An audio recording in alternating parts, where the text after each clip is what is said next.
Hello students, कैसे सब? उम्मीद करता सब ठीक ठाक होंगे। मैं पवन गुप्ता आप सभी का अपनी क्लास में स्वागत करता हूं।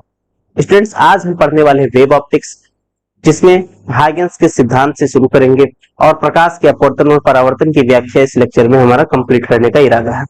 तो आइए शुरुआत करते हैं। इसमें सबसे पहले हम डिस्कस करेंगे प्रकाश से संबंधित थियरीज की, जिसमें हाइगेंस और न्यूटन का सिद्धांत है। न्यूटन ने प्रकाश के सिद्धांत को पहले ही दिया था और बाद में हाइगेंस ने उनके 2 साल बाद सिद्धांत दिया था। क्या दिया था उसको जानते हैं। सबसे पहले न्यूटन का कणिका सिद्धांत, जो कि 1676 ईस्वी में आया था। न्यूटन ने क्या किया था? न्यूटन ने जब भी किसी चीज की व्याख्या की तो उन्होंने क्लासिकल मैकेनिक्स के बारे में बात किया। क्लासिकल मैकेनिक्स के अंतर्गत क्या था कि प्रत्येक पदार्थ जो होता छोटे छोटे कणों से मिलकर बना होता, और उन्हीं कणों के मोशन की बात उन्होंने किया। उसमें वेग, संवेग, बल और जो भी घटनाएं थी वो सारी बातें उन्होंने उसमें क्लासिकल मैकेनिक्स के अंतर्गत किया था। ठीक है। उसी सिद्धांत पर कार्य करते हुए जब प्रकाश पे इन्होंने काम किया तो प्रकाश को भी इन्होंने क्या कहा? कण ही मान लिया।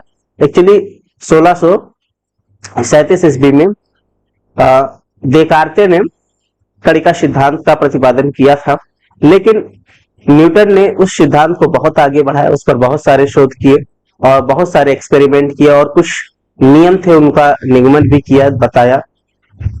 इस प्रकार कणिका सिद्धांत का जो पूरा श्रेय जाता है वो ज्यादातर न्यूटन को जाता है। देकार्ते का नाम कहीं सुनने को मिला तो मिला। ठीक है। तो न्यूटन के कणिका सिद्धांत, जिसे कार्पस्कुलर थ्योरी या लाइट कहते हैं, इन्होंने क्या कहा कि कणिका सिद्धांत के अंतर्गत जो प्रकाश था उसको सूक्ष्म कणों के रूप में माना और जिन उन सूक्ष्म कणों को नाम दे दिया गया कणिकाएं। और ये जो कणिकाएं हैं वो सेम टू सेम ऐसे चलते जैसे माध्यम के कण या गैस के अणु जैसे चलते थे, उसी प्रकार से चलते हैं, ऐसा इन्होंने माना। और इस आधार पर प्रकाश के गुण, जैसे सरल रेखीय गुण, इन्होंने कहा था प्रकाश सीधी रेखा में चलता है, तो सरल रेखीय गुण की व्याख्या की। परावर्तन, अपवर्तन, वर्ण विक्षेपण, ऐसे गुणों की व्याख्या कर दी गई। लेकिन कुछ घटनाएं जैसे व्यतिकरण, विवर्तन, ध्रुवण, जो कि डेप्थ थ्योरी आने के बाद आई थी, उसकी व्याख्या इनके द्वारा नहीं हो सके। न्यूटन की कणिका सिद्धांत के 2 वर्ष बाद यानी कि 1678 में हाइगेंस ने तरंग सिद्धांत दिया। इन्होंने कहा कि जो प्रकाश है वो तरंगों के रूप में संचरित होता है। कैसे? जब कण चलता तो अपने साथ क्या लेकर चलता? मोमेंटम, संवेग और ऊर्जा। उसी प्रकार से ये जो तरंग है, तरंग जब संचरित होती है तो वो क्या करती है? वो भी तो अपने साथ मोमेंटम लेकर चलती है, संवेग और ऊर्जा भी लेकर चलती है। जैसे कि पानी में आप कोई कार्क रख दो, प्लास्टिक का टुकड़ा रख दो कोई, और किनारे डिस्टरबेंस क्रिएट करो, तो पानी में जब तरंगे उठेंगे तो क्या होगा कि जो दूर आपने रखा था कार्क का टुकड़ा, वो क्या करेगा? अप डाउन मोशन करने लगेगा। इसका मतलब क्या? आपने एनर्जी तो किनारे दी थी और संचरित होकर कहां पहुंच गई? जहां पर कार्क था। तो क्या हुआ? जो आपने एनर्जी दी, मोमेंटम दिया, वो सब कुछ कहां ट्रांसफर हो गया? वेव के रूप में चल करके दूसरी जगह ट्रांसफर हो गया। इसी प्रकार लाइट भी जब चलती है तो अपने साथ ऊर्जा लेकर चलती है, मोमेंटम लेकर चलती है, संवेग लेकर चलती है। तो इस तरह से इन्होंने कहा कि प्रकाश जो होता है तरंगों के रूप में संचरित होता है। इन्होंने प्रकाश को मैकेनिकल वेव की तरह ट्रीट किया था और प्रकाश की अनुदैर्घ्य प्रकृति को माना था इन्होंने, जो कि साउंड वेव होता है। हालांकि ये गलत बात है, बाद में गलत साबित हुआ। और उसके अनुसार देखिए, मैकेनिकल वेव की खासियत क्या, यांत्रिक तरंगों की खासियत है कि वो बिना माध्यम के चल नहीं सकती। तो बात यह है कि प्रकाश जो होता है वो निर्वात में भी चलकर आता है। अगर निर्वात से चलकर आ रहा है तो कोई ना कोई माध्यम होगा। तो अब ये माध्यम की जब बात है तो न्यूटन ने पहले एक थ्योरी बताई थी, एक चीज बताया था कि इस निर्वात में एक माध्यम पाया जाता है, एक मटेरियल पाया जाता है जिसका नाम है ईथर। एक हाइपोथेटिकल है, एक कल्पना की थी कि एक ईथर नाम का कोई पदार्थ है। तो अब ईथर की बात आई तो इसमें कहानी थोड़ी सी ऐसी है कि जब बात चल रही थी निर्देश फ्रेम की, फ्रेम ऑफ रेफरेंस जिसे कहते हो, तो अस्थाई फ्रेम ऑफ रेफरेंस की बात हुई थी। फ्रेम ऑफ रेफरेंस का मतलब क्या होता है? जैसे कि एक ट्रेन आ रही है और स्टेशन पर एक व्यक्ति खड़ा है, तो जो स्टेशन पर व्यक्ति खड़ा है वो कहता है ट्रेन आ रही है, और ट्रेन के अंदर जो बैठा हुआ व्यक्ति कह रहा है स्टेशन आ रहा, जबकि दोनों के दोनों क्या है? अस्थाई हैं। तो फ्रेम ऑफ रेफरेंस एक का स्टेशन है और दूसरे का क्या है? वो ट्रेन है। तो फ्रेम ऑफ रेफरेंस बदलने से मोशन, कंडीशन ऑफ मोशन भी क्या होता है? बदल जाता है। बात यह थी कि अस्थाई फ्रेम ऑफ रेफरेंस किसको बनाया जाए? तो अस्थाई फ्रेम ऑफ रेफरेंस बनाने की बात एक आप पृथ्वी का कर लेते हैं, किसी भी ग्रह को लेते हो, उपग्रह को लेते हो, वो सब कुछ क्या है, वो तो सब कुछ मूव कर रहा है, मोशन कर रहा है। तो अस्थाई कहां से मिलेगा? तो अस्थाई फ्रेम ऑफ रेफरेंस बनाने के लिए न्यूटन के पास पहुंचे कि बताइए कौन सा ऐसा फ्रेम ऑफ रेफरेंस लिया जाए जो अस्थाई हो, स्टेबल हो, ना मूव करता हो। तो न्यूटन ने उस समय कल्पना की, बताया, कहा कि इस स्पेस में एक पदार्थ पाया जाता है जिसका नाम है ईथर। एक हाइपोथेटिकल मीडियम इन्होंने माना ईथर है, और उस ईथर की खासियत क्या है? उसका डेंसिटी बहुत कम है, इलास्टिसिटी बहुत ज्यादा, ठीक है, यानी उसकी प्रत्यास्थता बहुत ज्यादा, सबसे लचीला है और सबसे हल्का है, उससे हल्का कोई पदार्थ नहीं है, ठीक है। तो सबसे हल्का और सबसे लचीला पदार्थ है, और उसी माध्यम को अगर मान करके अगर उस पर अगर हम फ्रेम ऑफ रेफरेंस बनाते हैं तो अस्थाई होगा। तो उसी का उपयोग किया इन्होंने, हाइगन्स ने कहा कि यांत्रिक तरंगों के चलने के लिए माध्यम की आवश्यकता है, और उस माध्यम में न्यूटन ने पहले ही बताया कि उसमें क्या मौजूद है, एक हाइपोथेटिकल मीडियम ईथर मौजूद है, और उसी ईथर के सहारे प्रकाश चलती है, उसी के कंपन करते होंगे और प्रकाश निर्वात में भी चलकर चली आती है। हालांकि बाद में क्या हुआ, जब मैक्सवेल की इलेक्ट्रोमैग्नेटिक वेव थियरी है, तो उसके द्वारा प्रकाश की प्रकृति को अनुप्रस्थ ना मान अनुदैर्ध्य ना मान करके अनुप्रस्थ प्रकृति को कंसीडर किया गया, और कहा कि प्रकाश वो विद्युत चुंबकीय तरंग, और विद्युत चुंबकीय तरंगों के संचरित होने के लिए किसी भी माध्यम की आवश्यकता नहीं है। इसके अलावा जब माइकलसन मोरले एक्सपेरिमेंट हुआ ये चेक करने के लिए कि वास्तव में ईथर है कि नहीं है, तो जब वो एक्सपेरिमेंट किया गया, काफी बड़ा एक्सपेरिमेंट था, फेमस एक्सपेरिमेंट था, और उसमें क्या पता चला, ईथर नाम का कोई पदार्थ है ही नहीं। जब ईथर नाम का कोई पदार्थ नहीं है, तो फिर ये हाइगन्स की जो वेव थ्योरी उन्होंने बताया था अनुदैर्ध्य वाले कि प्रकाश की प्रकृति अनुदैर्ध्य है, जिसे कहते हो ट्रांसवर्स, नहीं सॉरी लॉन्गिट्यूडनल, लॉन्गिट्यूडनल कैरेक्टर इन्होंने जो माना था वो लॉन्गिट्यूडनल कैरेक्टर फेल हो गया, और वहां से उसका ट्रांसवर्स नेचर माना जाने लगा, यानी कि जिसे आप क्या कहते हो, अनुप्रस्थ प्रकृति। तो और जब अनुप्रस्थ प्रकृति की पुष्टि हुई, तो उसके बाद एक घटना और व्याख्या हो गई जिसका नाम था प्रकाश का ध्रुवण। तो पहले प्रकाश के तरंग सिद्धांत के द्वारा अपवर्तन, परावर्तन, व्यतिकरण, विवर्तन की व्याख्या हो पाई, लेकिन ध्रुवण की व्याख्या तब हो पाई जब इलेक्ट्रोमैग्नेटिक वेव थियरी आई तब, ठीक है। इसकी व्याख्या फ्रेजनेल ने किया, और फिर ध्रुवण की व्याख्या फ्रेजनेल ने किया था, याद रखिएगा। और फिर इसके बाद और बाद में एक घटना आई, जैसे प्रकाश वैद्युत प्रभाव, जो कि अगला चैप्टर होगा, फिर कॉम्पटन प्रभाव, ये सारे प्रभाव, ये दो प्रभाव ऐसे थे जिसकी व्याख्या इनके वेव सिद्धांत से भी नहीं हो पाई, ठीक है। तो खैर ये थी छोटी छोटी बातें। आइए शुरुआत करते हैं। मेन हमारा फोकस है हाइगन्स के सिद्धांत पर काम करना, और हाइगन्स के तरंग सिद्धांत में हम लोग इतना जानकारी रखे हुए कि हाइगन्स ने क्या माना है, प्रकाश तरंगों के रूप में संचरित होता है। इसके अलावा और अब इससे हम इसके सिद्धांत को पढ़ेंगे, तरंगिकाओं का सिद्धांत, द्वितीय तरंगिकाओं का सिद्धांत। चलिए शुरू करते हैं, और अभी ये मान के चलिए कि हम यांत्रिक तरंगे ही मानकर चल रहे हैं, ठीक है, क्योंकि अभी हाइगन्स की थ्योरी पर काम करना है। आइए शुरू करते हैं।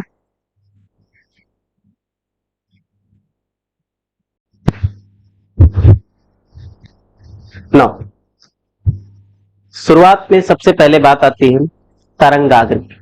पढ़ना है भाई, जैसे रे ऑप्टिक्स पढ़ा तो उसमें हमने प्रकाश के छोटे छोटे गुणों को पढ़ा, रे के रूप में चलता, किरण के रूप में चलता था। उसी प्रकार तरंगे जो होगी, ये जो वेव होगा, ये वेव कैसे चलेगा, तो वो तरंगाग्र के रूप में चलेगा, जिसे हम क्या कहते हैं, वेव फ्रंट।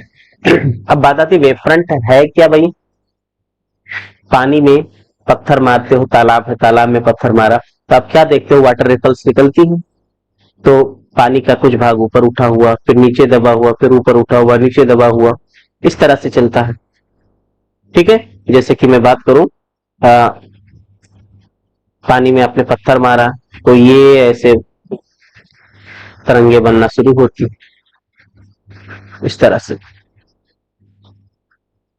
ये वाटर रिपल्स इस तरह से ऐसे बनती जाती हैं, ठीक है। ये उठा हुआ भाग, फिर दबा हुआ भाग, तो ये ऐसे तरंगे चलती इस रूप में। अब जब ये उठा हुआ भाग देख रहे हो, ये वाला पूरा भाग, ये सब के सब कण जो है एक जैसे दिख रहे हैं। ऐसे ये दूसरा वाला भाग देख लो, सबके सब एक जैसे, बीच में यहाँ पर दबा हुआ भाग होगा, जैसे यहाँ पर ये, तो यहाँ के सब कण एक जैसे दिख रहे हैं। तो जो कण एक जैसे दिख रहे हैं ना, जिनकी जो कला है वो एक जैसे दिख रहे हैं, इनको कहते हैं समान कला में, यानी सेम फेज में। सेम फेज में होने का मतलब देखिए, तरंगों में क्या होता है, स्रोत जो होता है, स्रोत से जो बराबर दूरी पर होते हैं, ये त्रिज्या है ना, तो सब बराबर बराबर होंगे। बराबर दूरी पर ये जितने भी कण हैं, माध्यम के कण, ये सब के सब क्या कर रहे हैं, समान कला में, यानी एक ही जैसा कंपन कर रहे हैं। अर्थात क्या है, ये क्या है, समान कला में। इसको कहा जाता है समान कला में, इंग्लिश में कहते हैं सेम फेज में। ओके, सेम फेज में वही होंगे जो सोर्स से, स्रोत से बराबर दूरी पर होंगे, ये याद रखिएगा। ओके, तो ये जो एक जैसा भाग ये दिख रहा है, तो ये एक पृष्ठ हमको दिखेगा, पृष्ठ के जैसा दिखेगा। एक पृष्ठ है, ऐसा लग रहा है कि पूरा पृष्ठ उठा है फिर नीचे गिरा है। तो ये जो पृष्ठ है, इसी को नाम दिया गया है वेव फ्रंट, जिसे कहते हो तरंगाग्र। बात आती है कि हमने तरंगे तो ऐसी देखी ही नहीं है, ये भाई ये फ्रंट व्यू है। ये कैसा व्यू है, दिस इज फ्रंट व्यू। हम साइड वाला व्यू देखते हैं, जैसे ये है, तो ये दबा हुआ भाग है, फिर यहां से उठा हुआ भाग, फिर दबा हुआ भाग, फिर उठा हुआ भाग, इस तरह से हमको ये वाला तरंग दिखाई पड़ता। हम जो अभी तक पढ़ते हुए आए हैं, ये ऐसा वाला पढ़ दिया हूं, ठीक है। तो ठीक ठीक उसी प्रकार से यहाँ पर ये पूरा अगर आप देखते हो तो इस तरह से दिखता है। This is front view, this is side view. Side से देखोगे तो ऐसा दिखेगा, ये तरंग है। खैर चलो, उसकी बात हम नहीं कर रहे। अब तरंगाग्र समझ में आ गया क्या होता है। तरंगाग्र का मतलब उन सभी कणों का पृष्ठ होता है जो समान कला में कंपन करते हैं, एक जैसा जो कंपन करते हैं। जैसे आपके पास ये एक वेव फ्रंट हो गया, दूसरा वेव फ्रंट यहाँ पर ये वाला, ये दूसरा वाला दिखेगा, ये दूसरा वेव फ्रंट हो जाएगा। इस प्रकार से वेव फ्रंट होता है। जैसे समुद्र किनारे पहुंचे तो देखते हैं लहरें, बहुत बड़ी बड़ी लहरें उठती हुई आ रही, तो ऐसा लग रहा है एक दीवार अपनी तरफ आ रहा है, तो वो जो दीवार जैसा आता दिखाई पड़ता है वो क्या है, वो एक वेव फ्रंट होता है। तो तरंगाग्र वेव फ्रंट होता क्या है, किसी माध्यम में खींचा गया ऐसा पृष्ठ जिसमें स्थित सभी कारण नहीं है भाई, सभी कण कंपन की समान कला में हो, तो उसको हम क्या कहते हैं, तरंगाग्र कहते हैं। किसी माध्यम में खींचा गया ऐसा पृष्ठ जिसमें स्थित सभी कण कंपन की समान कला में हो, तरंगाग्र कहलाता है, जैसा कि मैंने बताया। ठीक है, तो सिंपली याद रखिएगा, उन कणों के कंपन का पृष्ठ, या जिसे आप पृष्ठ का मतलब आप क्या कह सकते हो, बिंदु पथ, ठीक है, वो जिसमें सभी कण क्या हो, समान कला में कंपन कर रहे हो, उसको तरंगाग्र कहेंगे। तरंगाग्र का मतलब होता है, सीधा सा मतलब, समान कला में कंपन कर रहे कणों का बिंदु पथ, ऐसा भी इसको बता सकते हैं, बिंदु पथ। समान कला में कंपन कर रहे कणों के बिंदु पथ को हम तरंगाग्र कहते हैं। ये जो पृष्ठ है एक कल्पना की जाती है, ठीक है। तो किसी माध्यम में खींचा गया ऐसा पृष्ठ जिसमें स्थित सभी कण कंपन की समान कला में हो, तरंगाग्र कहलाता है। दूसरे शब्दों में याद रख सकते हैं कि किसी माध्यम में समान कला में कंपन कर रहे कणों का बिंदु पथ तरंगाग्र कहलाता है। तो दोनों प्रकार से परिभाषा दे सकते हैं। ओके, अब बात आती है और आगे की बात, इसमें कैसे समझेंगे, डायरेक्शन कौन सा है। तो जब कोई सामांग माध्यम है, तो सामांग माध्यम में जो तरंग का तरंगाग्र होता है, वेव फ्रंट होता है, वो तरंग की संचरण की दिशा के लंबवत होता है। देखिए, ये जैसे हमने यहाँ पर दिखाया, तो तरंग जैसे संचरित हो गई, इस डायरेक्शन में ऐसे जा रही है, तो ये जितने तरंगाग्र हैं ये सब के सब क्या करेंगे, इस पृष्ठ के लंबवत होंगे। समझ में आया। तो हमेशा ध्यान रखिए, जो वेव फ्रंट होता है वो तरंग के संचरण की दिशा के लंबवत होता है, उससे 90 डिग्री पर होता है। इसलिए अब इसके डायरेक्शन को हमको दिखाना है, तो कैसे दिखाएंगे। तो ये जो तरंगाग्र, इस पर अगर हम क्या करें, एक अभिलंब खींचेंगे, तो ये जो अभिलंब होगा वो तरंग के संचरण की दिशा को प्रदर्शित करेगा। अतः तरंगाग्र के अविलंब खींची गई रेखा, तरंगाग्र के यानी वेव फ्रंट के अभिलंबवत खींची गई जो रेखा होगी वो तरंग के संचरण की दिशा को प्रदर्शित करेगी और उसे किरण कहते हैं। तो ये आप किरण भी इसमें दिखाओगे। जब आप वेव फ्रंट की बात करते हो ना, तो इसमें दोनों की बात करते हो, डायरेक्शन की भी बात हो जाती है, डायरेक्शन को आप किरणों से दिखा देते हो और तरंगाग्र को आप ऐसे पृष्ठ के द्वारा दिखा देते हो। ये समझ में आया?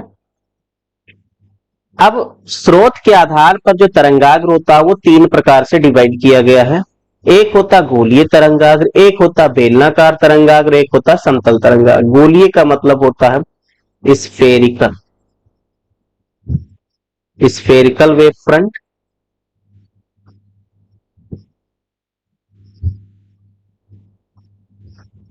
और बेलनाकार जिसे कहते हैं cylindrical wave front, cylindrical wave front. और समतल जिसे कहते हो प्लेन वेव फ्रंट।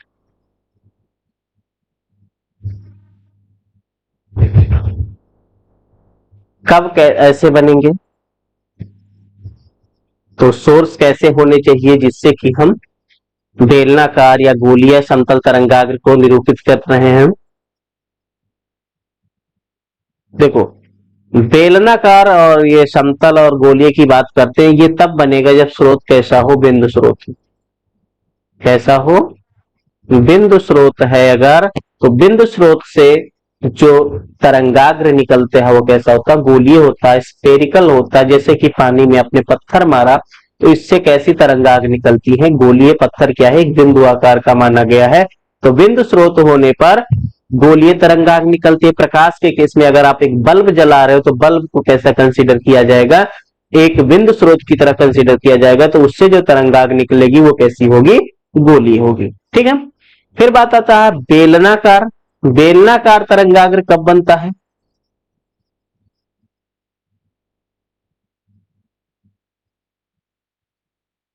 बेलनाकार तब बनेगा अगर जो स्रोत है वो कैसा है?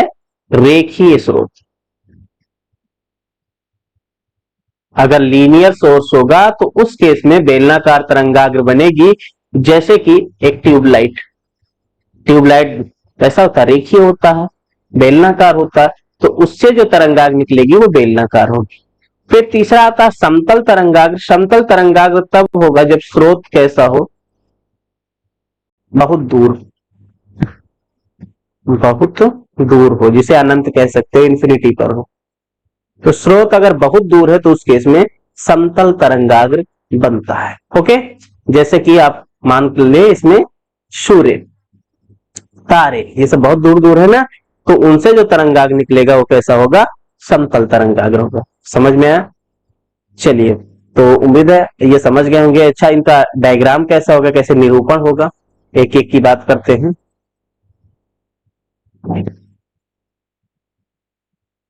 सबसे पहले हम बात करते हैं गोलीय तरंगाग्र की, यानी कि स्फेरिकल वेव फ्रंट की बात करें। गोलीय तरंगाग्र में क्या होता है? स्रोत बिंदु स्रोत होता, तो ये जैसे एक बिंदु स्रोत ले लिया, इस बिंदु स्रोत से प्रकाश निकलेगा डिफरेंट डिफरेंट डायरेक्शन में। जैसे ये निकल गया,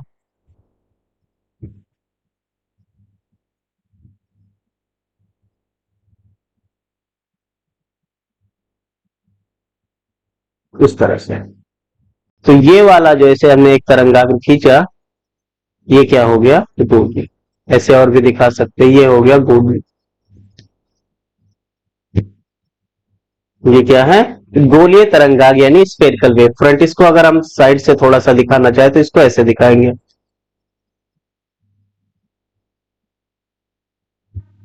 ये डायरेक्शन हो गया संचरण का, ये हो गया गोलीय तरंग। ठीक है, यहां पर कैसा है? ये स्रोत। इस तरह से स्रोत से ये निकल रही है, ये गोलीय तरंगाग्र हो गए। दूसरा आपके पास बेलनाकार सोर्स, अगर यहां पर बात करें, जैसे कि आप क्या ले लो? एक बल्ब ले लो। ठीक है, सोर्स हम क्या ले ले हैं यहां पर? बल्ब ले रहे हैं तो बल्ब के द्वारा इस तरह से गोलीय तरंगाग्र निकल रहा है। दूसरा बात करें बेलनाकार की,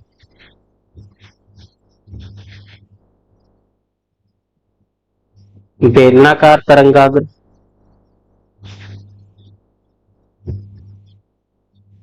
जैसे कि एक ट्यूबलाइट ले लें,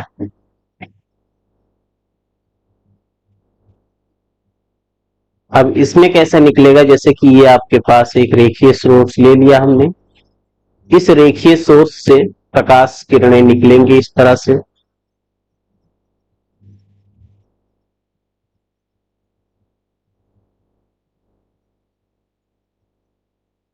और ये आपके पास सिलिंड्रिकल वेव फ्रंट निकला।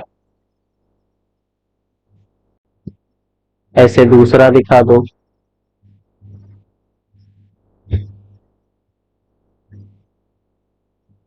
ये डायरेक्शन दिखा रहे हैं, यहां से भी निकलेंगे पृष्ठ के लंबवत।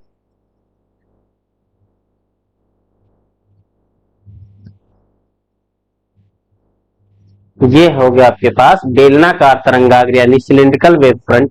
इसके बाद एक और आता है प्लेन वेव फ्रंट, समतल तरंगाग्र।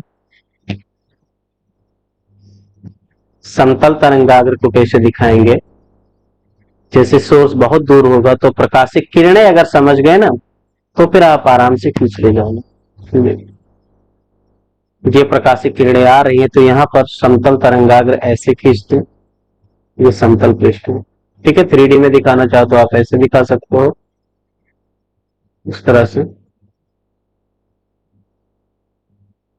ये समतल तरंगाग्र सिंपल तरीका है, आप ऐसे खींच लो, ये प्रकाशिक किरणें जा रही हैं उस डायरेक्शन में, ये हो गया आपके पास समतल। समझ गए।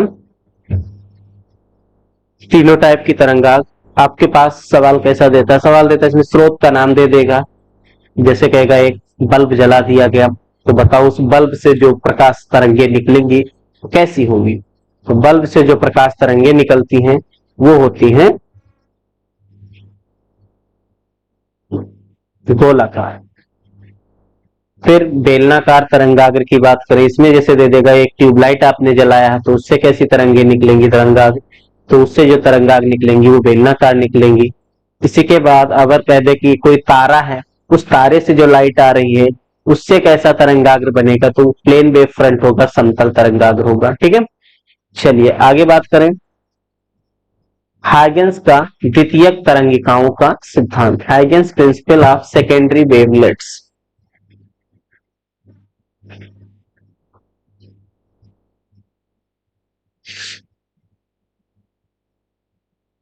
तो हाइगेंस ने क्या किया, किसी माध्यम में तरंगों के संचरण से संबंधित एक सिद्धांत दिया था जिसे कहते हैं हाइगेंस की द्वितीयक तरंगिकाओं का सिद्धांत।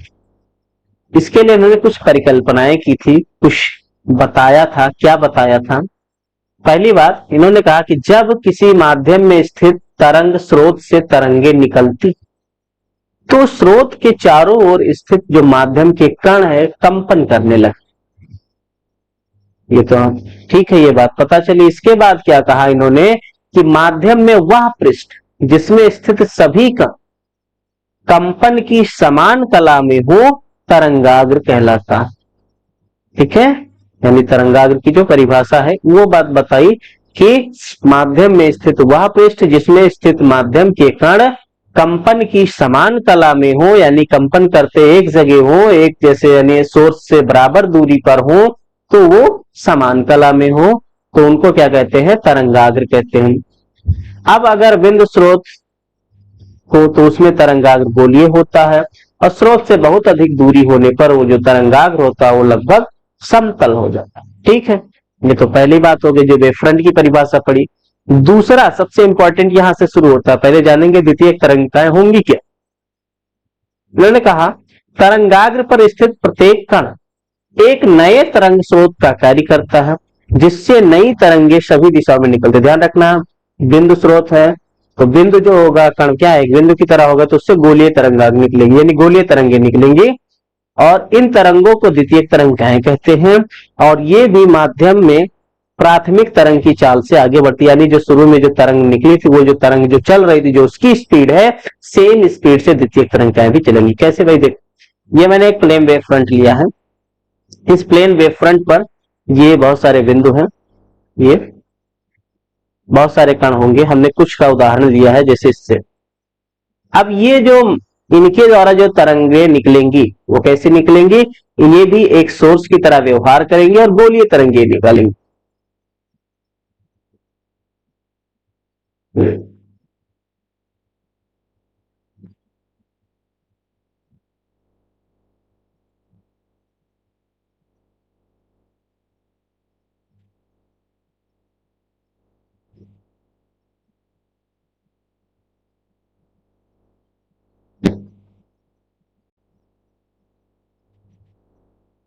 इस तरह से ये गोलीय तरंगे इससे निकलती। ठीक है। इसके बाद इन्होंने कहा कि यदि किसी क्षण आगे बढ़ती हुई जो द्वितीय तरंगिकाएं हैं, इनको स्पर्श करता हुआ अगर हम एक पृष्ठ खींचते हैं, थोड़ा छोटा हो गया है, इसको भी बराबर लेकर आओ। एक पृष्ठ खींचते हैं तो ये जो पृष्ठ होगा वो नए तरंगाग्र को प्रदर्शित करेगा। ये तरंगाग्र चलकर यहाँ आ, समझ में? ऐसे आपके पास अगर स्फेरिकल वाला हो तो यहाँ पर जैसे ये बहुत सारे बिंदु होंगे, ये भी क्या करेंगे?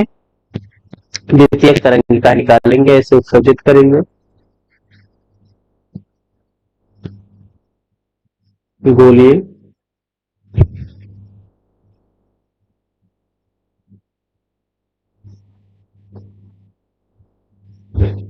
ये इस तरह से।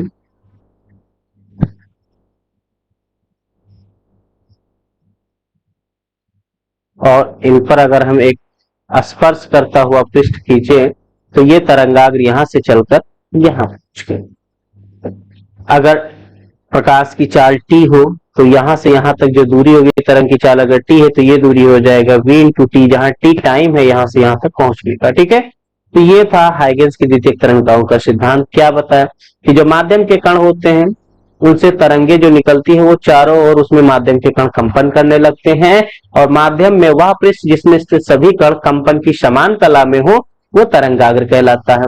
अगर बिंदु स्रोत है तो तरंगाग्र गोलीय होता है, और अगर स्रोत से बहुत अधिक दूरी हो जाए तो जो तरंगाग्र होता है वो समतल हो जाता है। ये तो पुरानी बात है, इसको मेन सिद्धांत के अंदर आप नहीं रखो तो भी चलेगा, कोई दिक्कत नहीं। लेकिन नीचे वाले दोनों पॉइंट, तरंगाग्र पर स्थित जो प्रत्येक कण होता है वो बिंदु स्रोत की तरह कार्य करता है, उससे गोलीय तरंगे निकलती हैं, और ये सभी दिशाओं में संचरित होंगी, और इनकी जो चाल होगी ना वो तरंग की ही चाल होगी। इनको कहा गया द्वितीयक तरंगिका। इसके बाद एक बात और ध्यान रखने वाली है इसमें कि ये एक बात की व्याख्या नहीं कर पाया था कि ये जो तरंगिकाएं निकलती हैं, द्वितीयक तरंगिकाएं, ये सिर्फ फॉरवर्ड डायरेक्शन में क्यों आती, बैकवर्ड नहीं आती, यानी आगे की तरफ ही सिर्फ हम इसमें तरंगाग्र बनाते चले जाते हैं, पीछे की तरफ ये नहीं दिखाई पड़ती, तो इसकी व्याख्या नहीं कर पाए थे। इसके बाद अगर किसी भी क्षण मैंने टी टाइम के बाद वीटी दूरी पर अगर हम क्या करें, एक स्पर्श रेखा स्पर्श पृष्ठ खींचे, एक टेंजेंशियल सरफेस खींचते हैं, तो ये जो पृष्ठ होगा ये क्या हो जाएगा, ये इस तरंगाग्र की नई पोजीशन को बताएगा। तो ये 3 पॉइंट है, तीनों पॉइंट आप अच्छे से तैयार कर लें, क्योंकि हमेशा पूछे जाते हैं हाइगेंस की द्वितीयक तरंगिकाओं का सिद्धांत लिखो, डायरेक्ट क्वेश्चन होता है। चलिए आगे बढ़ा जाए।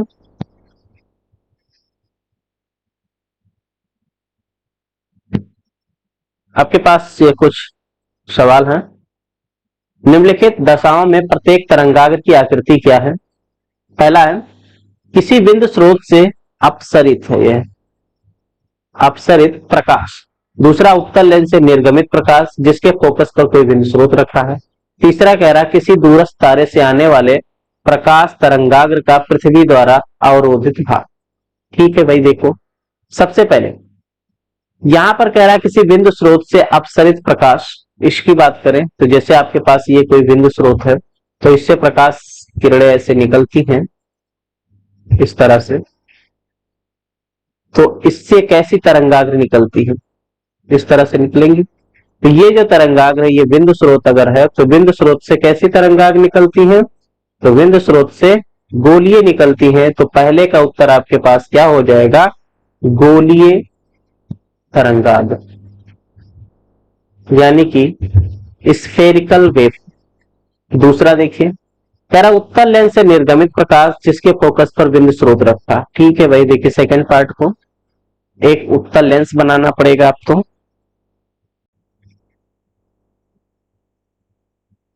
कॉन्वेक्स लेंस बन गया, यहां पर एक बिंदु स्रोत रख दिया हमने, ये फोकस है इसका। तो इस फोकस से आप जैसा रे ऑप्टिक्स में खींचते थे वैसे खींच लो, ये प्रकाशित किरणें निकलेंगी इससे। तो प्रकाशित किरणें जो फोकस से होकर जाती है वो मुख्य अक्ष के समांतर हो जाती है, इस तरह से बन जाएंगी। अगर हम वेव फ्रंट का यहां पर खींचे तो ये एक वेव फ्रंट, ये बिंदु स्रोत से गोलीय तरंगाग्र निकला, ये कैसा है, गोलीय है। लेकिन इधर पैरेलल हो गई, इसका मतलब ये कैसा हो जाएगा, समतल। तो सेकंड का जो आंसर हो जाएगा वो क्या हो जाएगा, समतल तरंगाग्र।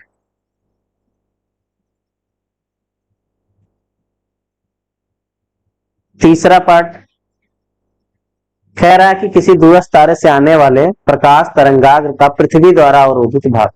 तो देखिए, बहुत दूर अगर प्रकाश स्रोत है तो उससे प्रकाशित किरणें क्या होती है, एकदम समांतर आती है, पैरेलल, इस तरह से। तो अब ये पृथ्वी पर जब पहुंचेंगे तो पृथ्वी द्वारा अवरोधित भाग क्या होगा, ये इस तरह से बनेगा। तो इसका उत्तर क्या हो जाएगा, समतल तरंगा। तो समझ गए, एग्जाम में क्वेश्चन इसी प्रकार से आएंगे, आप पूछे जाएंगे।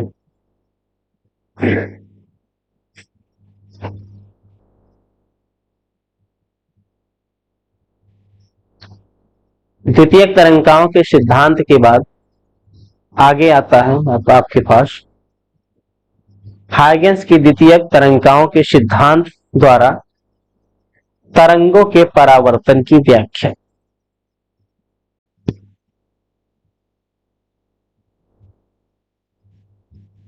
ओके, तो सबसे पहले हमने यहां पर ये m और m डैश मान लीजिए कोई एक समतल दर्पण ले, ये क्या ले लिया हमने, कोई पृष्ठ, यानी कि ये क्या ले लिया हमने, समतल दर्पण। ओके, ए बी ये है आपके पास इंसिडेंट वेव फ्रंट, यानी कि ए बी आपके पास है आपतित तरंगाग्र, दिस इज आपतित तरंगाग्र। ठीक है, किरण के द्वारा दिखाना चाहते हैं, यहां पर क्या करोगे, एक अभिलंब खींच लोगे, ये कोण है आई, उतने कोण यहां पर ये होता है आई। इसके बाद यहां से टकरा के, जैसे देखो प्रकाश की किरण यहां से यहां तक पहुंचेगी, अगर टाइम टी लगे तो बी सी कितना हो जाएगा, यहां पर जो बी सी हो जाएगा, बी से सी तक दूरी हो जाएगा प्रकाश की चाल गुणे सम। सी क्या है, प्रकाश की चाल, निर्वात अगर यहां मान रहे तो प्रकाश की चाल है, और टी क्या है, बी से सी तक आने में लगा समय। तो बी सी आपके पास सी टी हो गया।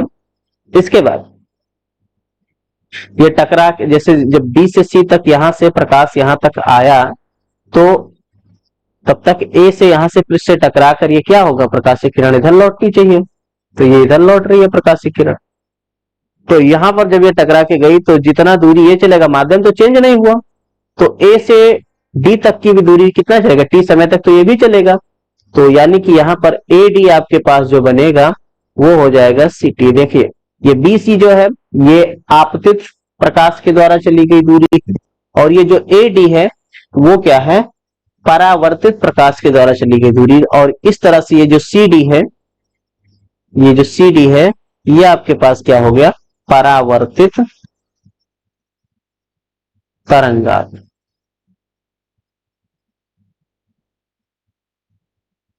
नो, हमको क्या दिखाना, परावर्तन की व्याख्या। परावर्तन में क्या होता है, आपतन कोण बराबर परावर्तन कोण। परावर्तन कोण क्या होगा, ये वाला, this is angle of reflection. Okay, now दो तरीके से आप इसको सिद्ध कर सकते हो। एक तो आप दो त्रिभुज लेकर के काम कर दो, दूसरा आप ट्रिग्नोमेट्री का भी यूज करके कर सकते हो। चलिए मैं पहले त्रिभुज वाला लेकर करता हूं। यहाँ पर त्रिभुज एक है आपके पास एबीसी, एबीसी व दूसरा त्रिभुज आपके पास है एडीसी, एडीसी। इसमें क्या क्या पता है हमको, ध्यान से देखिएगा। सबसे पहले अभी बीसी और ये एडी आपस में बराबर, BC equal to AD. Okay, ये यहां पर आपके पास सीटी सीटी दोनों बराबर है ना, इक्वल टू सीटी ना। इसके बाद देखिएगा आपके पास यहां पर ये एंगल जो है A B C, angle A B C और दूसरा एंगल यहां से है एडीसी, एडीसी, ये दोनों के दोनों 90 डिग्री है। ओके, इसके बाद देखिए एसी, एसी ये आपके पास कॉमन उभयनिष्ठ जिसे कहते हैं, दोनों बराबर है ना, एसी दोनों में पड़ रहा है। तो अपने पास क्या क्या मिला, एक तो राइट एंगल मिल गया, दूसरा ये जो होता है ये हाइपोटेनिस होता है यानी कर्ण जिसे कहते हो, ये कर्ण हो गया, और तीसरा आपके पास एक और साइड मिल गया। ठीक है, कौन कौन, ये एडी और दूसरा बीसी, एडी और बीसी मिल गया। तो क्या पता चला, राइट एंगल हाइपोटेनिस और एक साइड, तो यहां पर ये हो गया R H S by R H S, वो आर एच एस नियम से दोनों त्रिभुज एबीसी और एडीसी कॉन्ग्रेंट हो गए। क्या हो गए, कॉन्ग्रेंट हो गए, जिसे कहते हो सर्वांग सम। तो अगर ये सर्वांग सम हो गए तो इसके सारे अंग करस्पॉन्डिंग अंग समान होंगे, तो सारे अंग समान है, इसका मतलब क्या हुआ, सीपीसीटी से, सीपीसीटी से करस्पॉन्डिंग कोण आई और आर भी बराबर हो जाएंगे। कोण बीएसी बराबर कोण यहां पर बीएसी और डीसीए या एसीडी,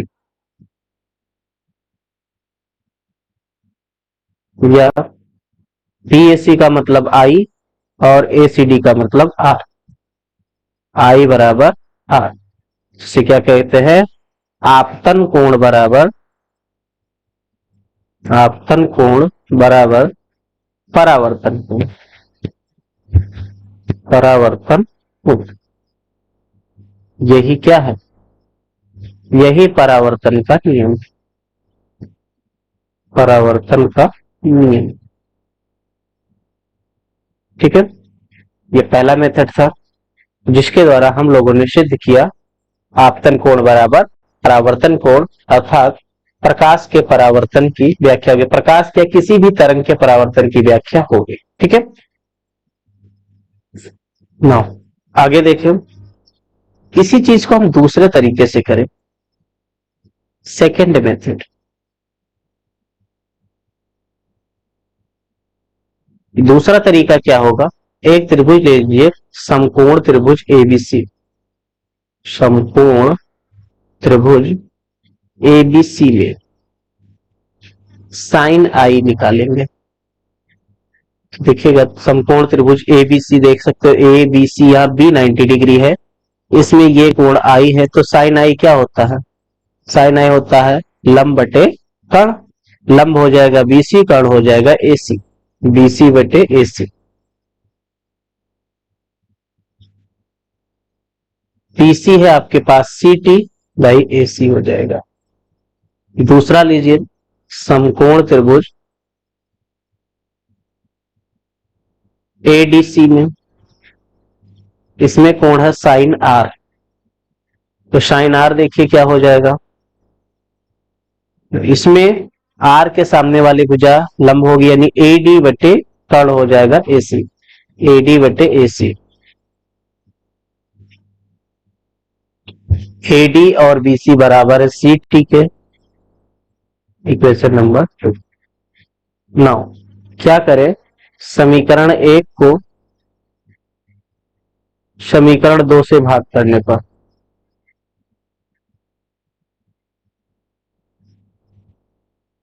जब भाग करेंगे तो हो जाएगा साइन आई, नीचे साइन आर बराबर C T by A C upon C T by A C. तो दोनों तो कैंसिल हो गए, एक आ गया।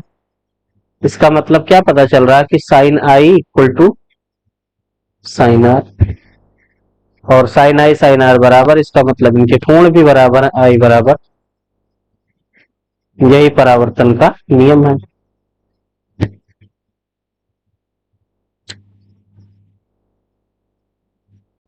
यही परावर्तन का नियम है।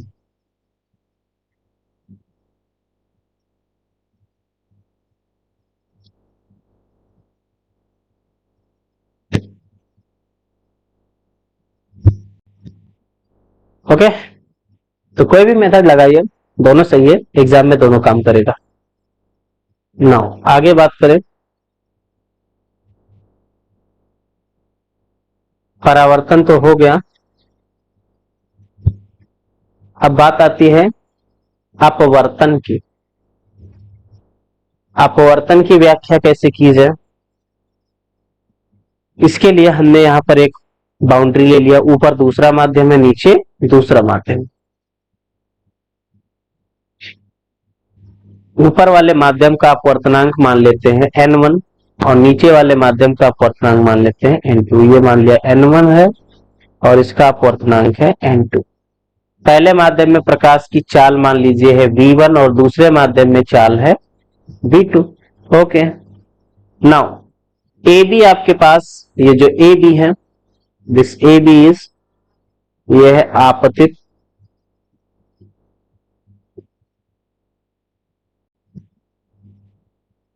तरंगाग्र,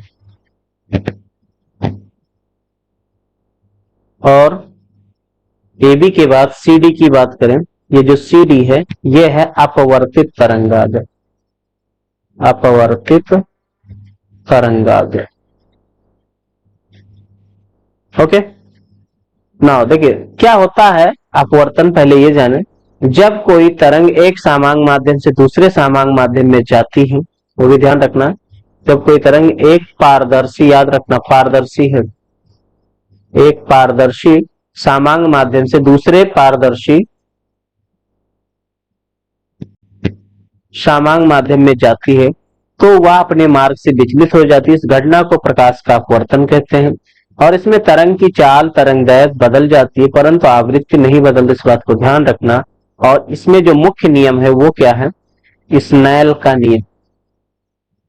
अपवर्तन का जो मुख्य नियम है वो क्या है, स्नेल का नियम, यानी कि n1 साइन आई बराबर n2 साइन आर। इसमें ये आपको सिद्ध करना है। Okay, n1 sine I equal to n2 sine R, यही आपको सिद्ध करना है। तो सब कुछ क्लियर है, यहां पर दिख रहा है। यहां पर सबसे पहले डिस्टेंस की बात कर ले, जैसे प्रकाशीय किरण बी से सी तक आने में अगर समय t लगा है तो बी से सी तक दूरी क्या हो जाएगा, v1 इंटू टी। ठीक है, तो यहां पर बी सी इक्वल टू क्या हो जाएगा, v1 टी। तो अब यहां उतने समय ए से भी प्रकाशित किरण यहां टी तक चलेगा तो एडी कितना हो जाएगा, यहां पर अगर चाल v2 है इसकी तो ये हो जाएगा v2 into T. Okay, BC AD निकल आया। नाउ आई यहां पर क्या है, इंसिडेंट एंगल यानी कि आपतन कोण, और आर क्या है, अपवर्तन कोण। अब एक एक त्रिभुज को पकड़े, समकोण त्रिभुज, समकोण त्रिभुज एबीसी में, इसमें निकालिए साइन आई। तो साइन आई क्या होता है, लंब बटे कर्ण, आई के सामने वाले भुजा बीसी और कर्ण हो जाएगा आपके पास एसी। फिर निकालिए समकोण त्रिभुज ADC में, इसमें निकालेंगे साइन आर।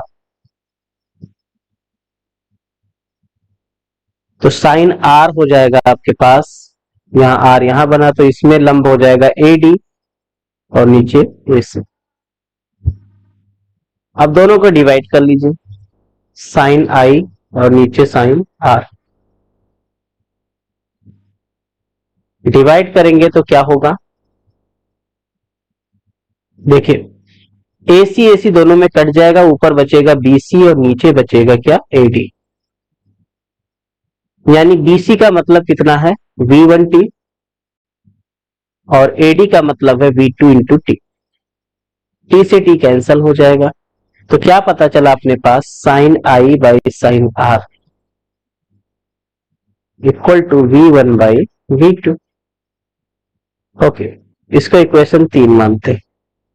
हमें पता है, पहले हम लोगों ने पढ़ा इसको, वी नो दैट, क्या पढ़ा है कि V1 by V2 equal to होता था N2 बाई N1, जहां N1 N2 क्या है, इनके अपवर्तनांक है। V1 बाई V2 क्या होता है, N1 बाई N2। Therefore, इसलिए sine I by sine R क्या हो जाएगा, N2 बाई N1, और इसको तिरछा गुणा करके लिख लो, N1 साइन आई बराबर N2 साइन आर। और यही क्या है, यही स्नेल का नियम है।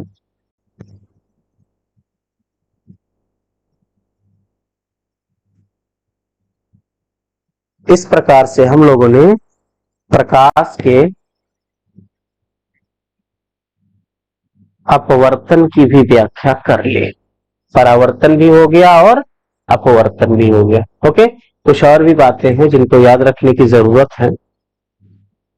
आपने ये भी पढ़ा था कि ये तरंगदैर्घ्य पर कैसे निर्भर करता है, तो एक नियम ये भी याद रखिए, V1 by V2 equal to λ1 by λ2। ये तरंगदैर्घ्य भी बदल जाता है इस प्रकार से, केवल एक गुण है नहीं बदलता, वो क्या है, आवृत्ति है।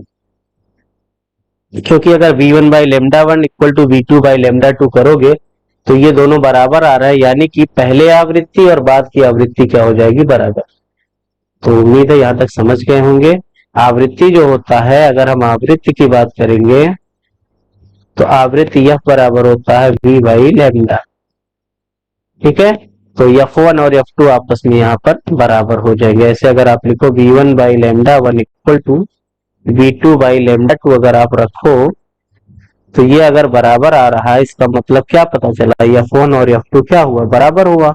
इसका मतलब आवृत्ति बदलने वाली नहीं होती। इसीलिए कहते हैं कि जब प्रकाश एक माध्यम से दूसरे माध्यम में जाएगा अपवर्तित होकर के, तो उसकी चाल बदल जाएगी, तरंगदैर्घ्य बदल जाएगा, लेकिन उसकी आवृत्ति अपरिवर्तित रहती है। अब बात करें प्रकाशीय पथ की, ऑप्टिकल पाथ की, तो देखिए एक होता है एक्चुअल पाथ और एक होता है ऑप्टिकल पाथ। ऑप्टिकल का मतलब आप ये कह सकते हो इसको, ये आपका आभासी कह सकते हो, आप इसे क्या कह सकते हो, एक तरह से आभासी कह सकते हो। नौ, अगर कोई प्रकाशित कण है वो किसी माध्यम में d दूरी तय करें जिसका अपवर्तनांक निर्वात के सापेक्ष n है, तो nd क्या होता है, ये जो nd होता है यही प्रकाश किरण द्वारा तय किया गया प्रकाशीय पथ कहलाता है। ठीक है, तो प्रकाश का जो पथ होता है वो अपवर्तनांक टाइम होता है। ठीक है, वास्तव में जो दूरी है वो आपकी d है, लेकिन प्रकाश के लिए वो दूरी क्या है, n इंटू डी है, जहां n क्या है, अपवर्तनांक है माध्यम का। ओके, कैसे समझिएगा, जैसे आपने क्या पढ़ा है कि अपवर्तनांक n बराबर क्या होता है, प्रकाश की चाल अपॉन में माध्यम में चाल। ये क्या है, c क्या है, निर्वात में प्रकाश की चाल,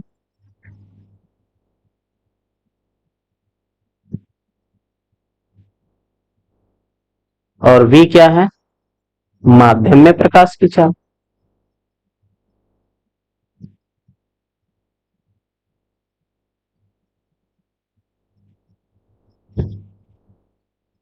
ओके, तो हमें n पता चल गया, तो यहां से c कितना हो जाएगा, c हो जाएगा n इंटू v, ये हो सकता है। और आप कह सकते हो v equal to c by n। ठीक, अब देखो दूरी क्या होता है, यह होता है चाल गुणे समय। अगर समय t लगा हो तो t समय में चली गई दूरी प्रकाश के द्वारा ct होगा, और माध्यम में चली गई दूरी क्या हो जाएगा, vt होगा। यहां पर अगर दूरी d चली जाए तो दूरी d क्या होता है निर्वात में, और जैसे माध्यम में अगर चाल चलेगा तो दूरी क्या होता है, दूरी होता है चाल गुणे समय, v इंटू टी। ये माध्यम में चली गई दूरी है। और वही अगर निर्वात में चले तो निर्वात में जो दूरी अगर निकालना हो तो उस केस में क्या करेंगे, सी इंटू टी निकालेंगे। उस समय दूरी क्या हो जाएगी, सी इंटू टी। ये क्या है, निर्वात में चाल गुणे समय यानी सी इंटू टी। तो यहां से अगर आप टाइम निकालना चाहो तो टाइम क्या हो जाएगा,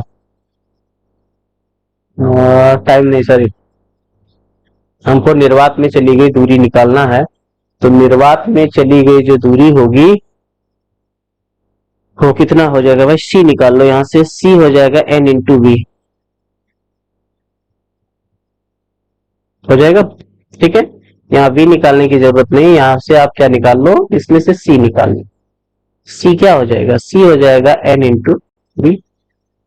तो सी रख देंगे N into V into T हो जाएगा। वी इंटू टी क्या है भाई, वी इंटू टी क्या है, ये माध्यम में चली गई दूरी है, तो ये कितना हो जाएगा एन इंटू टी। तो निर्वात में चली गई दूरी एन डी और माध्यम में चली गई दूरी टी। समझ में आया। तो ये प्रकाशीय पथ होता है, प्रकाशीय पथ जो होता है वो एन डी के बराबर होगा। समझ में आया, सिंपल सी बात है। जितने समय में प्रकाश माध्यम में डी दूरी तय करता है, अगर उतने ही समय में प्रकाश निर्वात में कितनी दूरी तय करेगा, वही दूरी क्या हो जाता है, उसका प्रकाशीय पथ होता है। तो उम्मीद है आपको यहां तक बात समझ में आ गई होगी। और यहाँ पर न्यूटन के दोनों नियम अपवर्तन परावर्तन की भी व्याख्या हो चुकी है। ठीक है, अच्छा ध्यान रखना, तरंग दैर्घ्य जो होता है, तरंग दैर्घ्य पर इफेक्ट पड़ता है माध्यम बदलने से, क्योंकि वो भी डिपेंड करता है अपवर्तनांक पर। ओके, अगर आपसे कहा जाए कि मीडियम में तरंग दैर्घ्य क्या होगा, तो वो क्या हो जाता है, निर्वात में तरंग दैर्घ्य बाई एन, ये भी याद रखिएगा। ठीक है, ये क्या है, माध्यम में तरंग दैर्घ्य, और ये लैम्डा क्या है आपके पास, ये है निर्वात में तरंग दैर्घ्य। ठीक है, तो माध्यम बदलने से लैम्डा पर क्या फर्क पड़ता है, दूरी पर क्या फर्क पड़ता है, याद रखिए। इस पर एक सवाल आता है फेमस, जैसे कि एक कोई मछुआरा है और वो समुद्र में मछली को देखता है। ठीक है, और मछली को देख रहा है, तो जब वो एकदम से पृष्ठ के बराबर होकर के आंख लगा के देखता है, तो उसको मछली जो दिखाई पड़ती है वो अगर मान लीजिए कि डी दूरी पर दिखाई पड़ रही हो, तो उस केस में उस मछली को मारने के लिए उसे कितने लंबे भाले की आवश्यकता पड़ेगी। तो उसको जो डी दूरी दिखाई पड़ रही है वो क्या दिखाता है, वो प्रकाशीय पथ है। तो भाला तो उतना लंबा चाहिए जो एक्चुअल हो, तो एक्चुअल पथ क्या होगा उसका, एक्चुअल पथ अगर आपको निकालना है तो क्या करना पड़ेगा आपको, उसको अपवर्तनांक से गुणा करना पड़ेगा। समझ में, एक्चुअल पथ निकालने का क्या तरीका, उसको अपवर्तनांक से गुणा कर दो, पता चल जाएगा। ओके।